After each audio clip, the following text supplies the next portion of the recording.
Hi, everyone. Welcome back to Smart Supplies at US. This is actually our second podcast. So we want to welcome you guys. If this is your first time, welcome. If this isn't your first time and you saw our podcast last week, welcome back. We're going to go ahead and get started. We have some really important topic we want to go over with you. Joining me again, our president and CEO of Smart Supplies at US, Miss Fallon Jones. Hi, Fallon. Welcome and glad you can join us again. Hi. Love your dog mom shirt. Thank you. This is my favorite sweater. Love it. And it's perfect for Valentine's Day too. I see the hearts in there.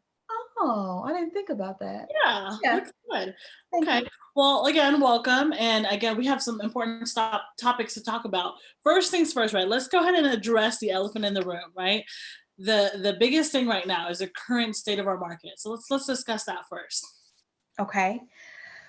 Um, well, if you've been to our website lately, especially because I think we have a little over, from what Google Analytics say, a little over 400 to 500 different people that are regularly visiting the website that are second or third, fourth time impressions.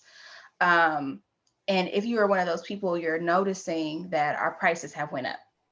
So that is the elephant in the room. We don't typically have this high of prices, but what I will say is that the glove shortage has actually forced, a lot of us allocation holders and OEMs to increase their prices. And what I mean by that glove shortage is, one, the price of rubber has went up. If any of you, trade in commodities, then you know that, or if any of you follow Sri Train's prices, because Sri Train, they're one of the largest. They own a lot of the rubber fields, rubber trees. So when the price goes up, naturally that means the manufacturers increase their prices. And when the manufacturers increase their prices, that means they increase the prices to the distributors and to the OEMs.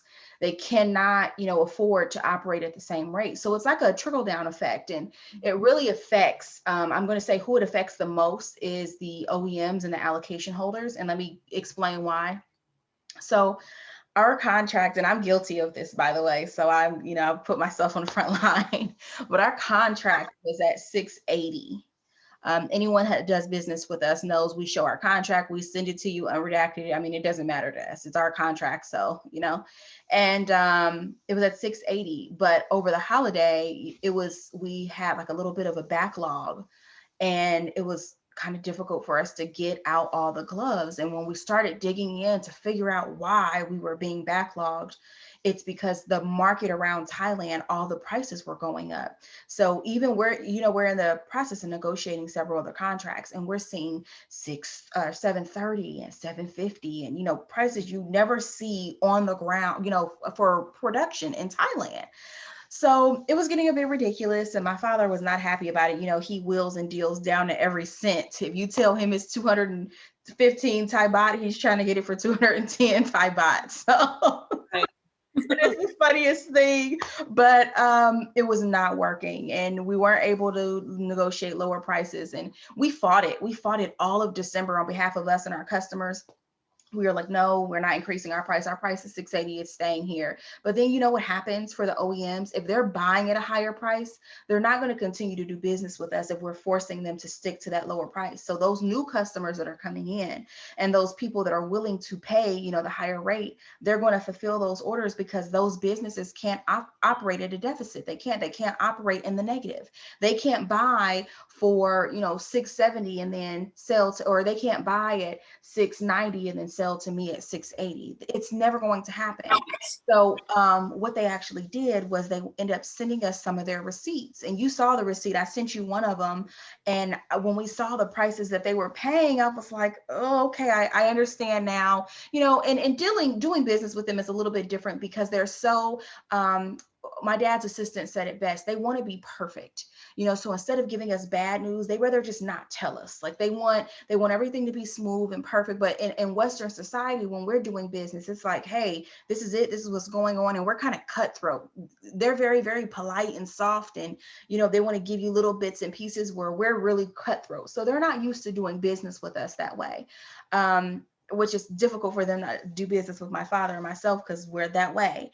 But it was good. It worked out once they finally came clean and showed us their receipts and explained how much they were paying for the manufacturer, we had no choice but to increase our prices. We can't, because we're not going to force another business to operate in the negative, and we're not going to allow anybody to force us to operate in the negative. So we had to also come clean with our customers, like, hey, I know this is what our contract was, but if we stay and wait for that, we may not get any gloves. So if we're going to do this, if we're going to be in this business, we have to increase the price. And that's exactly what we did. So due to the glove shortage, the price increased. Okay. Now, what does this mean for the buyers that are currently waiting for their orders to be fulfilled? The several that we had, I think it's 7 to be exact, actually, for these current lifts, this means we have to explain to them this exact same thing, which we've already done. You know, that you've been in a lot of those conversations. We just got to bite the bullet. We have to have those phone calls and say, look, I'm so sorry to inform you, but this is what's going on. And the crazy thing that happened was, a lot of them already knew. You know, they're like, oh, well, you're the only people that are selling at this rate. We knew our other contracts were at this price and this price. And we knew we paid $8 for someone. And meanwhile, we're trying to stick to the lower rate just to be fair to everybody. And they're already paying, you know, upwards 10 to 70 cents from what we're charging. So it wasn't a problem at all for most of our buyers. Some of our buyers did not like it, especially the ones that are not really familiar in this industry, and they don't know all the bumps and the rolls and the hurdles that you have to go over through to get gloves. You know, we had even a few of them drop out. But the crazy thing is, because there's a glove shortage, the moment you have a customer jump out, you already have 6 waiting to jump back in. So it hasn't really, I can't say that it's hurt us at all financially. We actually don't have enough gloves to sell to the amount of people that want them. You know, we're trying to break our allocation up little here, like you can have 5 million and you can have this. And because we don't have those astronomical numbers that everyone else has. We don't have 100 million a month and crazy stuff like that that's not really existing, you know, that no one ever sees. We got to set 44 million over the course of a year. Okay. And we got to figure out how to break that up amongst several or 8 different buyers. So we're diversifying our clientele. You can't just stick with one buyer, because if you do that and they drop out, then we're you know, you're left with nothing. So that's what it means for them. They just have to understand that, you know, we're biting the bullet, the OEMs are biting the bullet, the manufacturers are biting. It's a trickle down effect. And if you want to be in this industry and in this business, you're going to bite it with us. Well said. Now, let's talk about some of the other hurdles that we're going through right now. I know there's a container shortage. Is that real or is that fake news? Okay, so I'm glad you asked that question, because I heard from, I am connected to a lot of interesting parties in the industry, and one of them who I trust tremendously told me that they feel like the container shortage is fake. They actually personally know of some containers that are just sitting around, a lot, and I can't say some, a very large amount of containers that are sitting around and not being used by the container depots that are typically used. So they feel like, because, you know, a lot of industries are struggling right now, they've created, they've manufactured, they fabricated this shortage of containers. And now it's harder to get containers. And because whenever something's hard to get, just like the glove shortage, the price goes up, right? So we're experiencing that now. And when I say that it's fake, I'm not saying that it's fake, that it doesn't exist. It exists. It's real. We're all paying more. Any of you that have been importing and exporting, you know what you could get a container for a couple years ago, you know, and you know that then it went up to like 3,400 and now it's at 6,000, 7,000. You know that the prices have went up tremendously over the last couple of years. But whether it's fake or not, it doesn't even matter. It's here and it's happening. But I personally feel like it is fake news, and whether it is or isn't, it, like I said, it doesn't matter, because we have to pay those prices regardless. But it has made it very difficult. We've gotten a couple emails where they say, hey, we see that you came to pick up your containers and that they weren't ready. I'm so sorry, your container, we've been backlogged and you can't pick them up for another 15 days. So what that means to everyone, the buyers, is the lead time is a lot longer right now. But the good news is, and we've just been really blessed, you know, doing this business, because we have a lot of end buyers, and then we have some buyers that have been doing this since the pandemic started with masks. So they're aware and they know, and they're hearing the same thing everywhere else. It's not just coming from me and my dad or you, it's coming from every freight forwarder and everybody they're doing business with. So it's made it easier, because we've chosen our clients so well, or let me reverse that. They've chosen us, and we're lucky to have them. And because they've chosen us and they're in the industry and they know what they're doing, every time we share some information with them, it's very easy for them to digest. Okay. Now that we got that out of the way, let's talk about how do we get past this? What's going to separate us from other sellers and other companies that are trying to obtain gloves? That's a really good question. So I think what separates us is a couple things. And I tell this to buyers all the time. Most of the people that are trying to buy gloves are not where the gloves are. And in order to successfully buy gloves, out of Thailand, Vietnam, or Malaysia, any of those places, unless you're dealing with even if you're dealing with one of the larger factories, you have to have people there on the ground to apply pressure. You have to have a presence in that area. That is really the only advantage that we have. That because my dad has been doing business there for so long in Thailand, they build smart homes there. His business partner, who they own the factory with, 4951, those guys have a 35 plus years presence in Thailand. And then his father has a presence there. So because they're familiar with these guys, they are friends with some of these people, either recent friends or long-term friends. Because of that rapport that has been built over years, they feel a little bit more responsible to answer us and to reply to us, and if something doesn't go back, give us our money back. And because my dad is very friends with a few different of the retired and current police there in Thailand, and his business partner has been dealing with them for a while, we don't have any problem sending in the cavalry when we need it. So which has happened a few times so far. And we have some really awesome customers as well. Like we have a customer, which you're aware of, that also has a friend that's a part of the Thai police, and said, hey, use our friend as well, he'll help. So we've actually been increasing our security presence there. We have a lot of boots on the ground. I mean, just today we had to send 5 different people in to tackle a task for us, but it was worth it. So I think that's the thing that makes us different. How do we move on from here? To answer that question is a little different, but I think that how we move on is just understanding what it takes to really secure gloves. A lot of people don't understand what it takes to secure gloves. People think that you walk into a store, you hand them your debit card or your credit card, and then you walk out with gloves. That's what this transaction looks like. It is not.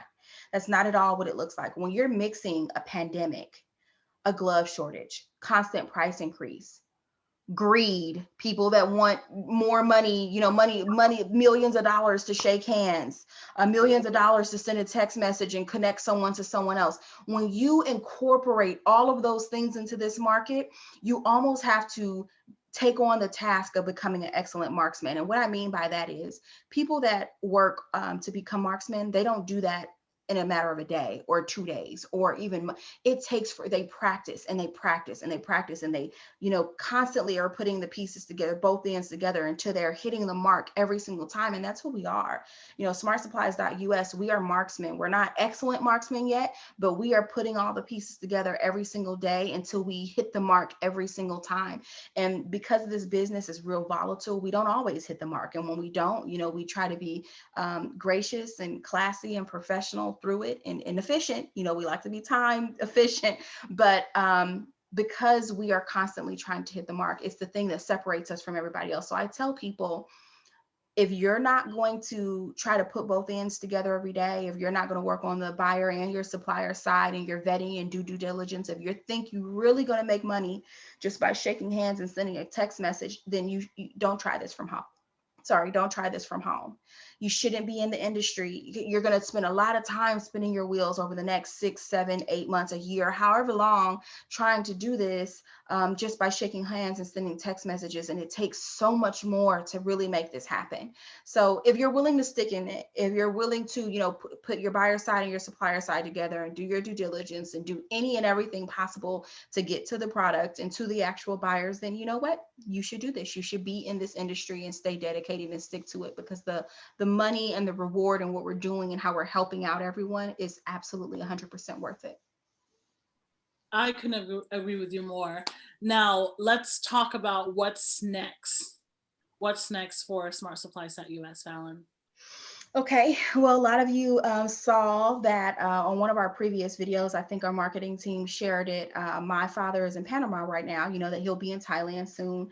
But while he's in Panama, he's setting up the corporation for his smart homes and then also the corporation for Smart Supplies, so that we can operate. A lot of product moves in and out of Panama. It's one of the import-export capitals of the world. So having a corporation there and being able to do business there and export gloves from there means that we don't pay any no duty taxes. And a lot of people don't realize with the expense that you have to pay as far as duty taxes are concerned when you're importing or exporting gloves. So that's just another advantage for us, having a corporation and being set up in Panama.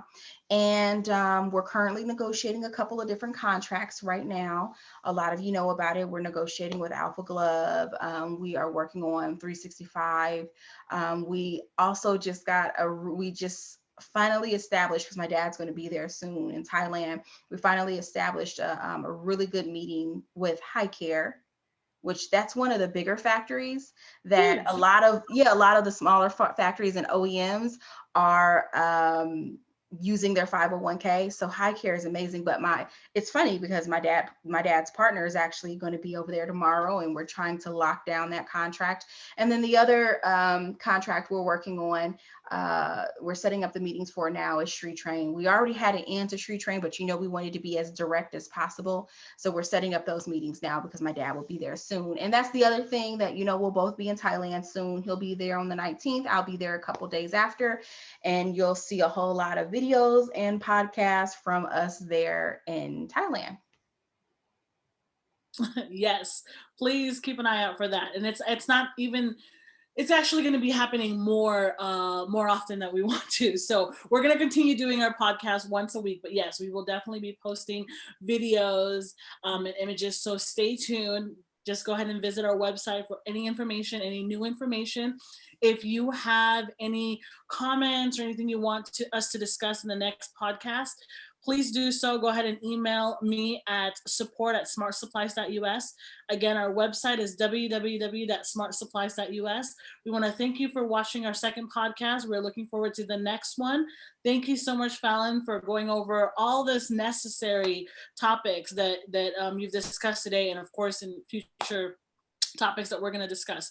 I'm sure this is going to help out a ton of our buyers and brokers. So thank you. Of course, no problem at all. Until next time, guys. Bye. Bye, everyone.